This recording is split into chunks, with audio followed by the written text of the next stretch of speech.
The moment the emails flashed on that ballroom screen, every lie they told about me turned into proof.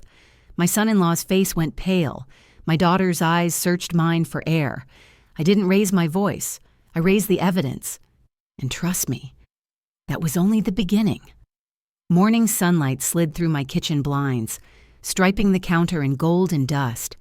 The cicadas had already started their song beneath the live oaks, and the air was thick enough to taste.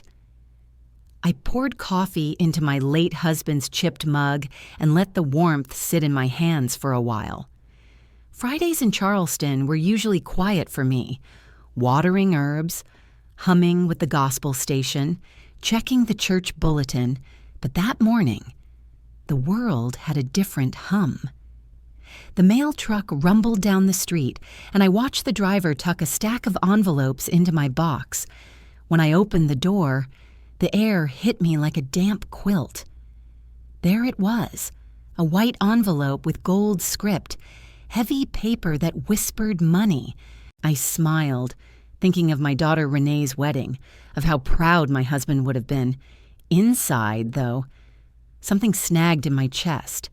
My name was wrong. Kincaid, not Kincaid. One letter missing, but the meaning changed everything. I read it again, slow, like maybe the letters would shift and fix themselves. They didn't. The RSVP card didn't say Mother of the Bride. It said +1, just another guest.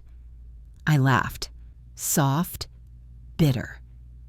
Well, look at that, I said to the empty room. Y'all dropped a whole letter like it owed you money. The laughter echoed and fell flat.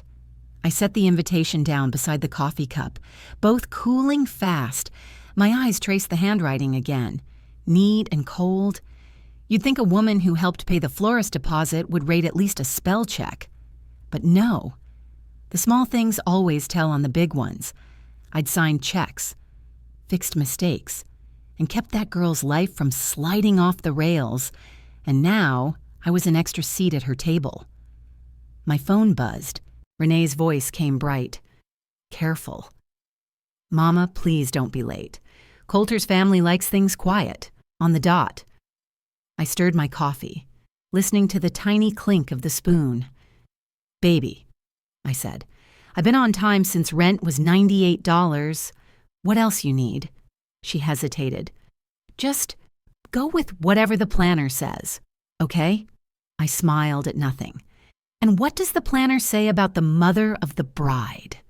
Silence, long enough for me to hear her breathing change. Just don't make a fuss, all right? She said finally. Her voice cracked on the last word. I don't do fuss, honey, I said. I do facts.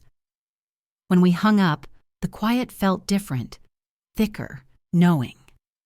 I looked at that envelope again, its gold lettering catching the light like a dare. Then I reached for my tote and slipped the invitation inside. Evidence, not sentiment.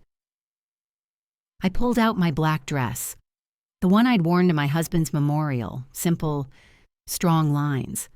No apology in the cut. My pearl brooch, my mother's, caught the morning glow. Some things don't bend to time. I checked the seams, polished my low heels, made sure the mirror met my eyes straight. Mr. Luther leaned over the fence while I clipped a few basil leaves. You heading to that big shindig, Miss Odessa? He asked. Don't let folks lowball your worth. I chuckled. I don't do coupons on dignity. He laughed, but the sound trailed into something soft, almost a prayer. At the corner store, the young clerk grinned. You look ready, Miss Odessa. Big day? Something like that, I said, tucking the bag close. When I stepped back outside, the sunlight hit the wrong name through the envelope's sleeve. It gleamed like a secret someone hoped I wouldn't notice. On my porch, I locked the door behind me, my husband's photo smiling from the hallway shelf. Lord, I whispered, give me sense, not just feelings. Then I stepped down, steady as ever. My phone buzzed again, a group text from Renee's planner titled Honored Guests. My name wasn't there. 3 dots danced, paused, vanished. I smiled thinly and walked toward the bus stop, the envelope rustling in my tote like it had something left to say. The phone bubbles from last night still sat there, half a thought, half an apology that never came. I stared at them a moment longer, then set the phone down. Older folks don't chase after digital ghosts. We just stop talking to the wall. I muted the group thread without leaving it, the modern version of quiet dignity. I placed the invitation, wrong name and all, beside my keys and took a photo. Habit, not drama. Paper trails outlast emotions. My black dress hung ready on the closet door, not new, not flashy, comfortable enough to breathe and stand tall. I slipped my sewing kit into my tote. Thread, thimble, tiny scissors, a grandmother's insurance policy. When the ride share pulled up, the driver, a college boy with earbuds half in, said, "Big wedding today?" I smiled. "Bigger lesson." The venue sat gleaming near the marsh, all glass and limestone, pretending not to sweat in the humidity. The main doors buzzed with planners and florists, so I was waved toward a side entrance without so much as a hello. Inside, the scent of eucalyptus hit first, followed by the clatter of china. Real work sounds. I nodded to the kitchen crew, the janitor mopping with rhythm. "Afternoon, y'all holding up?" He grinned. "We'll make it if the timeline does." A foam board stood by the lobby arch, cursive letters across the top. Honored guests. Gold marker. Thick strokes. I leaned closer. No Odessa. Not even Kincard. My fingers traced down column after column of Vale and Hammond relatives. Renee's new family filled the space like they'd bought oxygen. I didn't gasp. I leveled my breath. Reading glasses on, posture straight. An usher stopped beside me. "Ma'am, can I help you find your table?" "I'm finding something else first," I said. He smiled nervously. I took a discreet photo, time-stamped. Honored is a word for the living, I thought, remembering funerals where I served food and sat last. The planner arrived in a whirl of clipboard energy. "Volunteers through that door. Staff wristbands if you need access." "I won't need a wristband," I replied. "I'm not staff." Her eyes darted to my tote, the sewing kit's shape visible. "Oh, wonderful. We did have a lace mishap. Could you—" I cut her off with a raised brow. "Do you often assign people before you learn their names?" She stammered. "Of course. What's your role?" I nodded toward the door she'd mentioned. "Show me the damage." The prep room was chaos, lace tearing, zipper crying, nerves fraying faster than fabric. I set down my tote, unrolled the kit, and the room fell silent. Thread through needle, not tight, steady hands, 68 years practiced. A bridesmaid whispered, "Who is she?" Another guessed, "Staff, maybe." I kept stitching. The needle slid through lace like memory, of hemming Renee's school skirts before talent shows, of teaching her patients she no longer claimed. When I finished, the fabric lay smooth. "It'll hold," I said. The bride's aide tried to hand me a folded bill. I smiled. "You keep that, baby. Coffee's on you today." The planner exhaled, too relieved to be polite. "Thank you. Your name again." "Odessa Kincaid," she repeated. "Kincard?" "Kincaid," I corrected softly. "Like it's always been." Outside, the rehearsal had begun. I was directed to a pew behind a column, half a view of the altar. "Family fills the front," the usher said. I sat, hands folded. Renee floated past, glowing, her eyes slipping right over me. I didn't move. My mother's voice whispered from somewhere deep. A calm hand beats a loud throat. I breathed that in. Afterward, the hallway buzzed again. The security guard nodded. Nice stitch work. Ma'am? Built to last, I replied. The dishwasher added, respect. Those were the only words that felt like truth all day. Near the restroom, a laminated chart waited. Names, table numbers. I searched. Nothing. My card, labeled overflow, sat alone. A woman behind me muttered, "Some folks just want attention." I smiled without turning. Evidence, not emotion. I slipped the card beside the wrong name invitation. 2 lies, neatly stacked. I called Carmen Leto, voice steady. "Please confirm access windows remain as written." "Confirmed," she said. "Good. Quiet power stays ready." As I turned toward the sanctuary doors, Coulter Vale appeared, his smile polished. "Ma'am, volunteers go that way." I met his eyes. "Good," I said. "Then you won't mind if I leave early." Coulter stood there like a gate with teeth, blocking the way with that polished smile people use when they think charm equals authority. "Volunteers go that way," he repeated, voice slick as the marble floor. I looked him dead in the eye, voice low, calm. "Son, if you don't know who you're talking to, ask, don't tell." His jaw flexed, and his cufflink spun between his fingers. A nervous tick if I ever saw one. I stepped past him, not to give ground, but to choose peace on my own terms. The crowd behind us hummed, unaware that a small war had just been postponed. I turned toward the side corridor, cool air from the vents brushing my neck. Quiet hallways are where real conversations happen. I invited him to follow 2 steps inside, beneath a camera dome blinking red. I wanted witnesses, even silent ones. "Coulter," I began, my tone more statement than invitation. "Respect is cheaper than flowers and lasts longer than photos. You get 1 warning from me to fix what your team keeps breaking." His face shifted. That wedding day confidence dimmed a notch. I listed them plain, a misspelled name erased from honored guests, overflow seating. You don't have to like me, but you will acknowledge me. I mentioned Carmen Leto, the venue manager. "Access windows per contract," I said, slow and steady.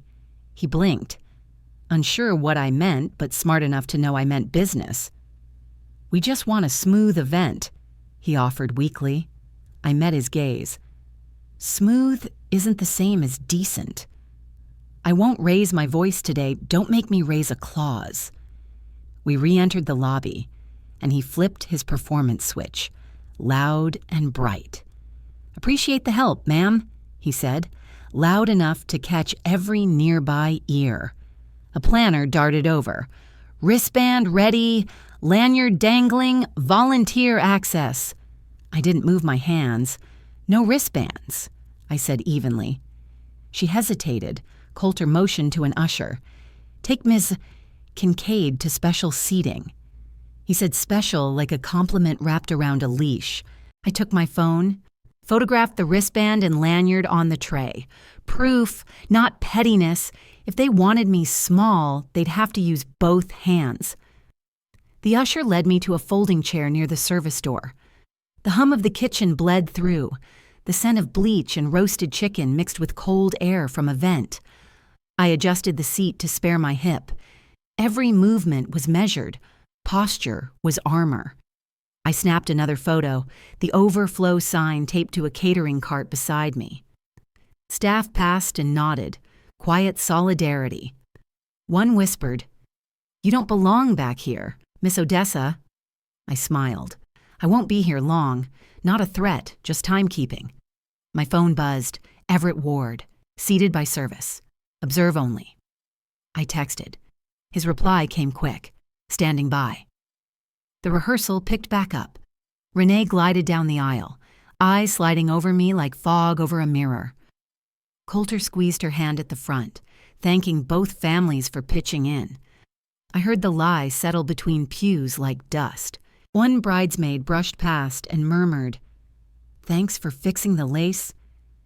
"Make it home safe after," I told her. The planner strode by, headset flashing, avoiding my eyes like guilt had a frequency. Folks rewrite stories while you're still living them. I just keep copies.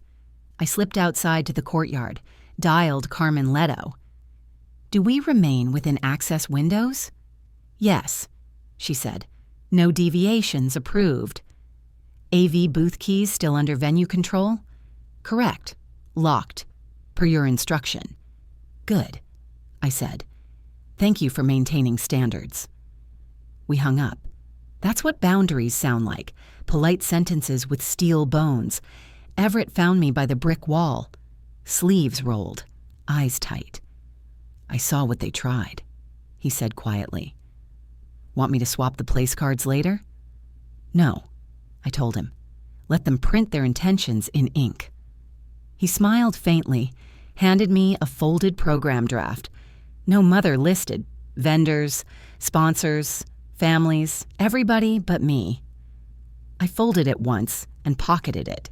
"I won't raise my voice," I said. "I'll raise the stakes." When I re-entered, lemon oil and ambition mixed in the hall air. The usher approached again, eyes unsure, holding a new plastic sleeve. "They updated your card, ma'am," he said. It read, "Rear row, standing." I looked past him, straight to Coulter across the room, and typed one word to Carmen: "Prepare."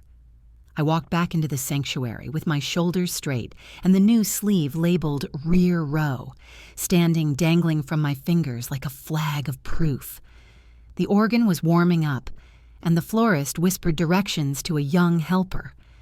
I could smell the lilies over the faint scent of lemon polish. My heels clicked softly on the stone floor. I glanced around, aisle, exits, AV booth above the balcony. "You can act brand new, but paper still tells the truth," I murmured. My phone stayed open to notes, my thumb ready. An usher turned his eyes away as I passed. I gave him a nod. He wasn't the enemy. On the anteroom table, I found a neat stack of programs tied with ribbons. My name wasn't under family acknowledgments, not even the typo version. I pressed the paper flat, snapped a photo, and folded the program once. Patterns? Not accidents? I looked toward the AV booth. The glass window gleamed under the chandelier. Carmen's staffer stood inside, badge visible, key lanyard hanging. I sent Carmen a picture of the credit page with the message, "As discussed." Her reply came fast, "Mick-locked until bridal party seated. Your call to open." I smiled slightly.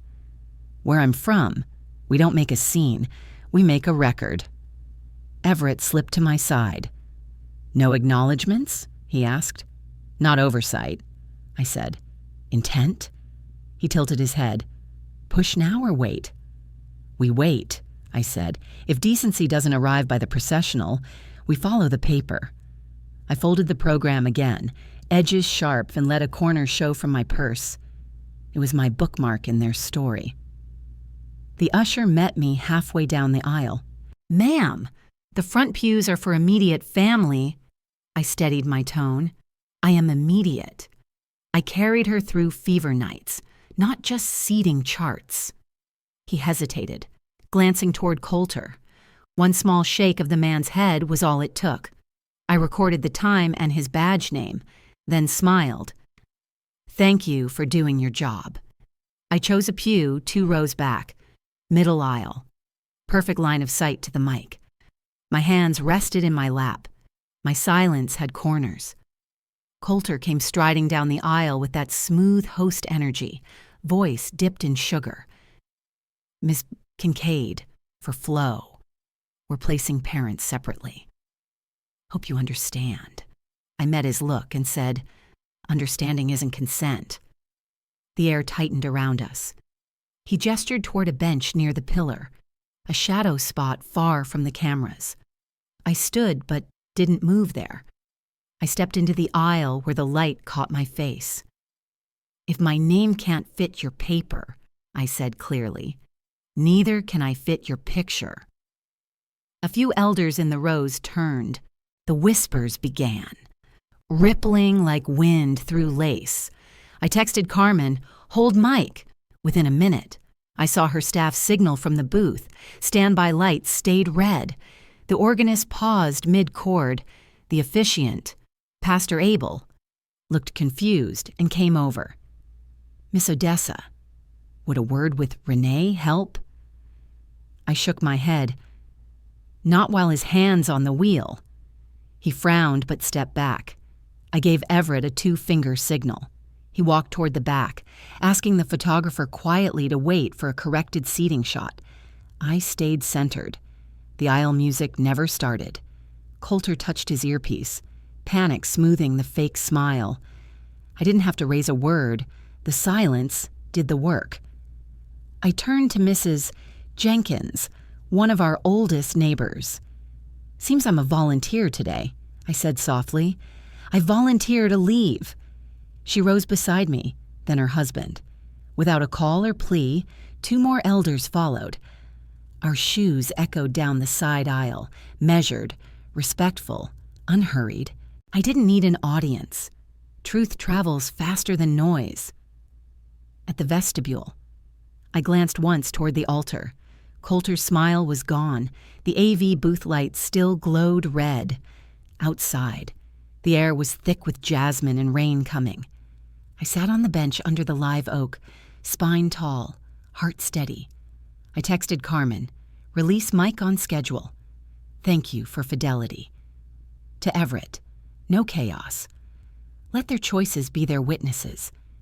He replied with a photo of the empty pew and the caption, "Truth has a seat."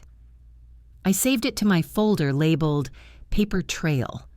My last thought before the doors opened again: if they insist on writing me out, I'll bring the editors. Mrs. Jenkins squeezed my hand. No words, just presence. I sat beneath the live oak with Mrs. Jenkins beside me, her paper fan whispering the warm air. Cars rolled by, church bells somewhere down Meeting Street marking the hour like nothing unusual was happening, but my heart knew better.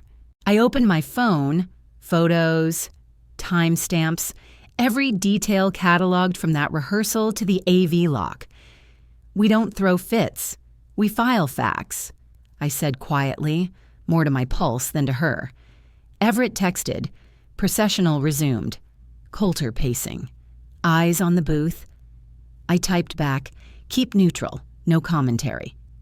I rehearsed the one line I'd allow myself if Renee approached me.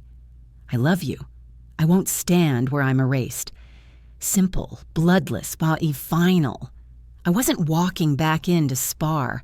I'd learned long ago that real control happens where calm meets paperwork. Coulter appeared through the courtyard gate, clipboard in hand, with that stiff smile event planners wear when they think they're running a kingdom. "Ms. Kincaid, for safety and flow, will need you to remain off the main aisle and front vestibule." His tone tried for polite, but smelled of condescension. He said liability 3 times, like reciting a prayer to cover his conscience. Orange cones had sprouted where none existed earlier. I looked at him evenly. Liability needs a hazard, not a feeling. Show me your written policy. He flipped through pages, exposing a mismatched header. I took a photo. "Sugar," I told him. "I've built clinics. I know a paste on when I see one." His neck flushed. The staffer looked at the ground. I didn't touch his cones. I simply stepped wide enough to let his insecurity document itself. Minutes later, Everett texted again. "They're pulling Renee into a side room. Coulter wants a quick alignment." I replied, "You stand in the doorway. No closing it." When I reached the corridor, 2 ushers tried to intercept. Everett's voice dropped low. Old law enforcement authority never dies. "She's fine here, fellas." They stepped back. I didn't look at Renee. My words floated steady. This isn't the moment for angers, it's the moment for honest paperwork. Coulter spoke into his mic, pretending authority. Pastor Abel emerged, shoulders weary but calm, and invited us into his office. "So it doesn't become a scene," he said. "Door stays open." I replied, "Witnesses remain." Inside, Coulter laid down a stapled packet with corporate neatness. Family Cooperation and Confidentiality Agreement. I scanned the phrases. For the good of the couple. No public challenges, no images shared without approval. I read one clause aloud and let it hang. "This isn't hospitality," I said softly. "It's a muzzle." Pastor Abel winced. Coulter tried to hold a neutral face. I slid a folder from my tote, copies of deposits I'd paid, the rehearsal dinner, the florist's overage, the garment steamer fee. Then I placed a letter from the family trust. Page highlighted in yellow. "Section 7.2, I said. "If my roles altered, financial responsibility transfers to the coordinating party." I didn't have to raise a word. Paper carries its own tone. He blinked fast. That moment, a man realizes charm doesn't outrank contracts. "We're just asking for cooperation," he muttered. "Cooperation," I said, "starts with acknowledgement. You printed a version of history where I don't exist." Pastor Abel's eyes moved between us. "How do we resolve this?" he asked. "Correct the digital credits," I replied, "and stop isolating me." Everett tapped his phone. "Patterns are being noted," he added calmly. The color drained from Coulter's cheeks. "We'll see what can be done."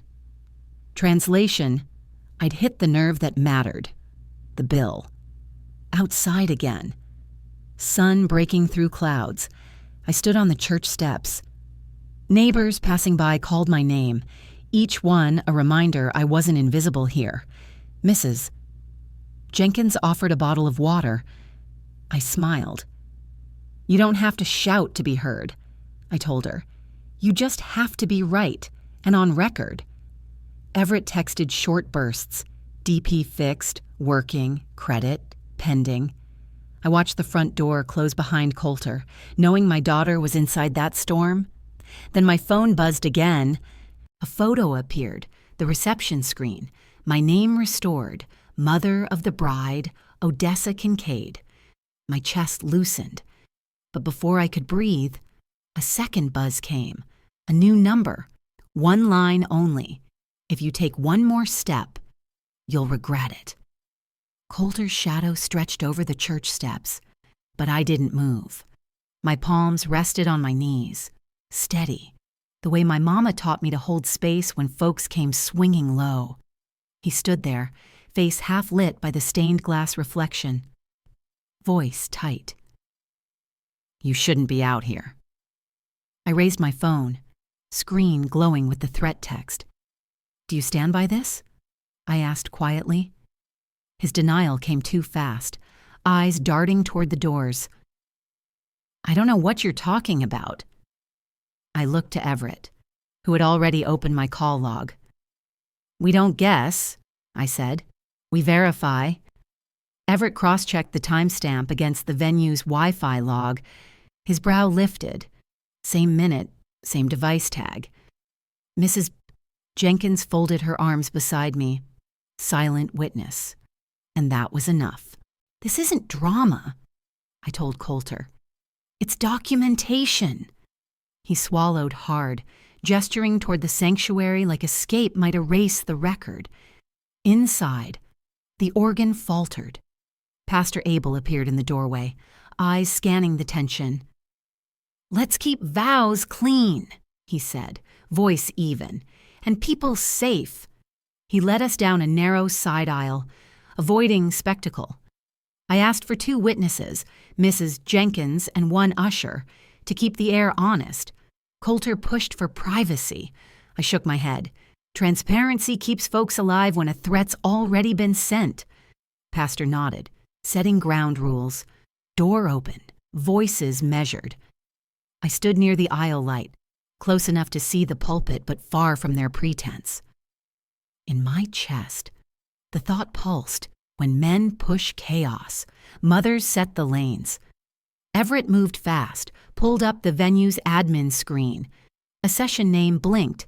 See, Basham Events. The timestamp matched my text. He tapped play on a short audio clip. Sierra's voice, sharp with panic, saying, "If she pushes, text it." The sound cut through every excuse in that hall. Sierra turned crimson. "Auto reply," she mumbled. "That's your voice, sweetheart," I said, not unkindly. "Grown folks sign their work." Pastor Abel nodded gravely. "We correct our wrongs before vows. That's what vows are for." Sierra whispered an apology. Coulter called it a miscommunication. But the log spoke plain English. The ushers glanced at each other, sensing where liability now lived. Everett wasn't done. He mirrored his phone to the reception screen outside the hall, silent footage looping, the NDA shoved across the table. Coulter's words, "For the good of the couple." Another clip played, his liability mantra. The mismatched fonts of that fake addendum froze on screen like a confession. Guests wandering in for photos slowed, reading lips. "That's not cooperation," I said softly. "That's coercion." Pastor Abel drew a breath. "Then let's correct what's public before we bless what's sacred." His tone made it law. Coulter's jaw twitched. He turned toward the AV booth and nodded once. On screen, the missing credit returned. Mother of the bride, Odessa Kincaid. I opened my folder, laying the trust letter on a hymnal table. Section 7.2, I said, suppression transfers compliance and cost to the instigator. You can fix this with acknowledgement, or you can fund the complaint. His lips thinned, numbers flickering in his eyes. "We'll correct it," he muttered. "Now." "Good," I said, "and no more cones, no more corridors. My witness remains in view." Pastor Abel placed a hand over the letter. "Truth intact," he said. Music rose again, softer, steadier. I took my place by the side aisle, visible but not begging to be seen. On every display screen, my name glowed in quiet dignity. I caught Renee's gaze as she entered. Confusion first, then relief. I gave one nod. Mother to daughter. Nothing more. The congregation stilled, balance restored. My folder clicked shut, a chess move complete, and just as Pastor reached, "Speak now or forever hold your peace," the side door banged open. Coulter's mother strode in, pearls trembling, with a man in a navy blazer flashing a badge.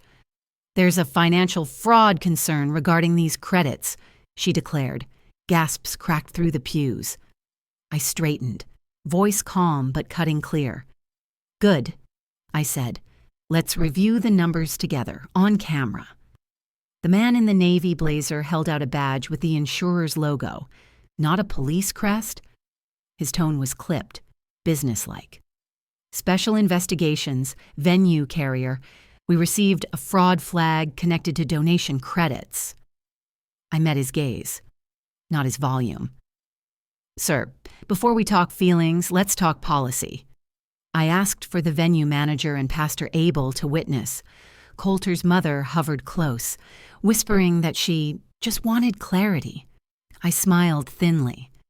"Then let's be clear, on record." We moved to the vestry table, phones silenced, cameras rolling. Everett stood by the window, documenting everything.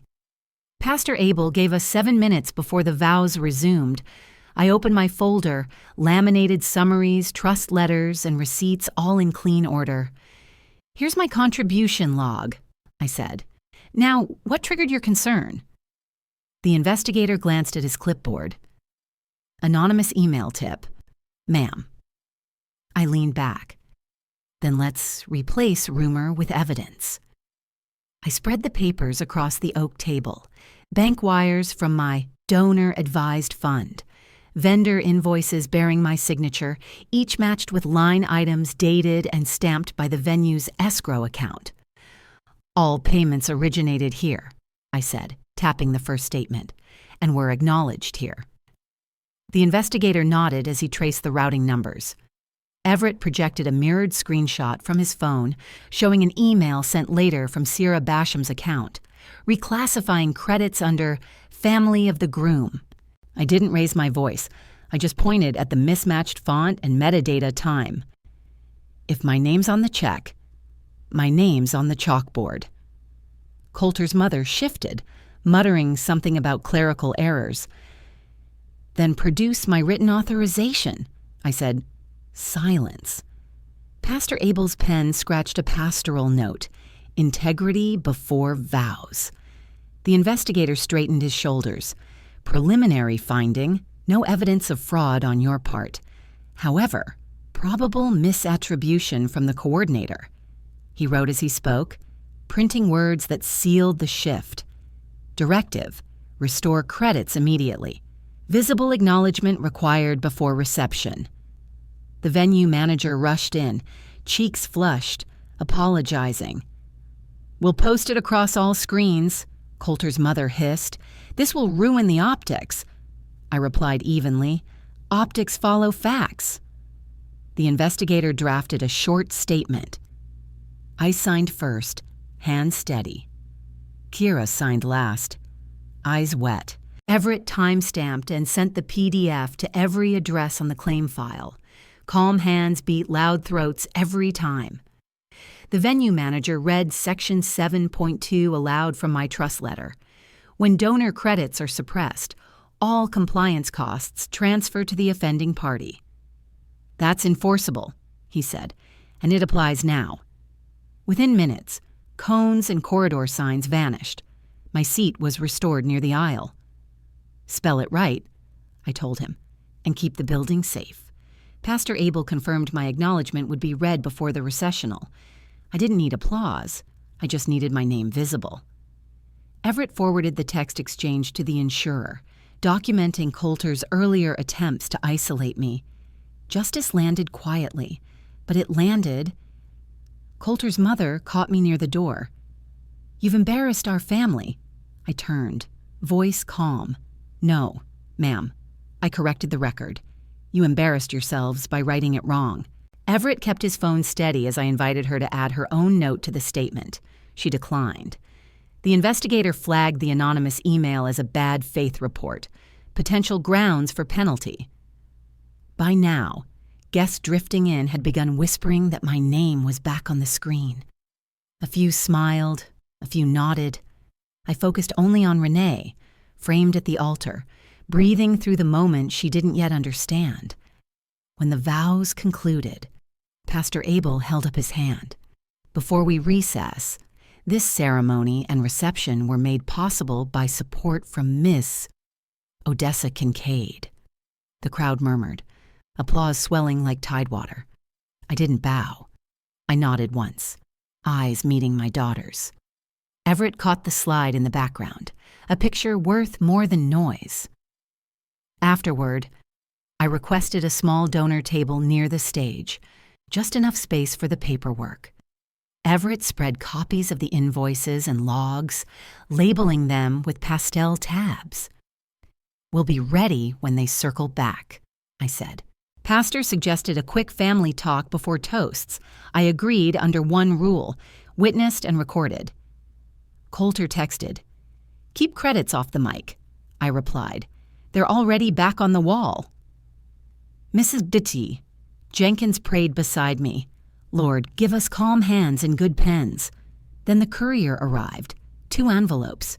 The venue manager opened them aloud, 1 corrective notice for the coordinator, 1 reservation of rights letter to the groom's family. Sierra's signature trembled as she accepted hers. Coulter's mother fumed. I handed her a pen. "You'll want to sign that," I said gently. Pastor checked his watch. 5 minutes to toasts. Let grace work while paperwork does its part. I texted Renee, "I love you. We'll talk later," kindly. As I turned toward the ballroom, Everett's whisper followed.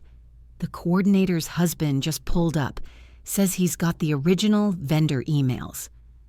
I looked at the small case in his hand, the weight of the truth waiting inside. Then, I said, squaring my papers, let's let it play on the big screen. Everett met the courier halfway down the aisle, signed a quick receipt, and took the small hard drive like it was evidence from a courtroom. We photographed the serial number, timestamp, and his badge before he handed it to me. I asked the AV lead to mirror the files into a locked folder. No edits, just projection. 2 ushers and Pastor Abel stood as neutral witnesses. The SIU investigator confirmed the checksum. Let the record speak, I said quietly. The ballroom lights dimmed to a soft amber. Conversations faded to a hush. The first email thread filled the big screen. Plain black text, time-stamped, undeniable. Forwarding acknowledgement change. Read the subject line. Sarah's name in the corner. Then another. Coulter's account sending the anonymous tip from his office Wi-Fi. The SIU investigator stepped forward. Metadata confirms it. Gasps rippled through the tables. Coulter shouted, "That's out of context!" I met his fury with calm. "We don't do context here. Coulter, we do truth."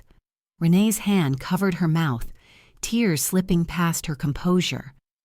Pastor Abel bowed his head, the silence in that moment heavier than any sermon. I turned to the venue manager and handed him my trust rider. "Per clause 9, I said evenly. "If credits are falsified, elective enhancements funded by me can be withdrawn." He scanned the page, nodded grimly.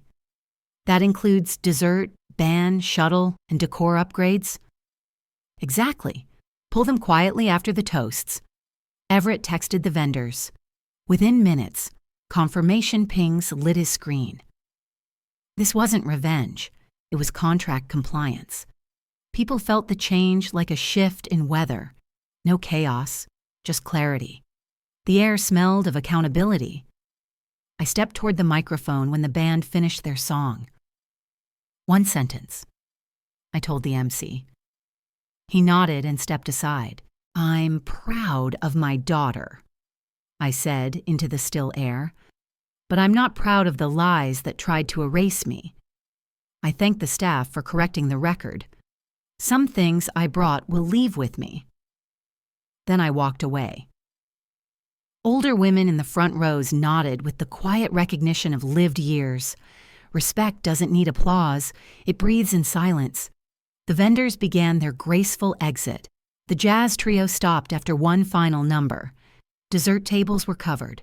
Floral lights dimmed. My cousins and Mrs. Jenkins rose together, flanking me. 2 bridesmaids from our church followed. I paused beside Renee's table and took her hand. My door's open. I whispered. "No pressure, no punishment," Coulter hissed through his teeth. "You're ruining this." I turned slightly, voice low but sure. "I'm ending the rumor mill. Son." The staff rolled away the photo booth backdrop, the one with my name restored, and I watched it disappear like closure made visible. Halfway to the door, I heard heels on marble. Renee caught up, her breath catching. "Mama, I need 20 minutes with you, now." I nodded once. Mrs. Jenkins and the girls fell in behind us. Pastor Abel gestured toward the side chapel, neutral ground. "Quiet light," Coulter shouted. "Renee, we are not done." Ushers stepped between them, steady and professional. His mother sputtered. "Optics, optics!" the SIU investigator warned. "Ma'am, you might want to stop talking." The crowd saw it plain. My daughter wasn't dragged. She walked toward me of her own choosing. In the chapel, Renee collapsed onto the pew. I sat beside her, hands folded, letting her cry. "I didn't know he did that," she whispered. "I didn't either," I said, "but now we both do." I told her the 3 terms for staying connected. No lies, no erasing, No middlemen. If your marriage stands, you'll attend counseling. If it breaks, I'll help you rebuild. Once. Pastor Abel recorded the statement for transparency. Love grows in sunlight. I said softly, we tell the truth, or we walk separate paths. Back in the corridor, I signed the venue's final receipts. Everett uploaded the insurer's packet and tapped Send to counsel. The air outside smelled like magnolia and salt. Renee walked beside me in her gown. Shoes in hand, I told her. I'm done being erased, but I'll never be done being your mother. She nodded, silent, steady, behind us. The ballroom shimmered with false light, fading into honesty. Then my phone buzzed, an email from the insurer. Subject line, referral to State Attorney General, Consumer Division. I breathed out and smiled to myself. All right then, I said, stepping into the night. Let the light do what it does. As the courtyard lights flickered against the oak branches, my phone buzzed again. This time, a message not from the insurer, but from Renee.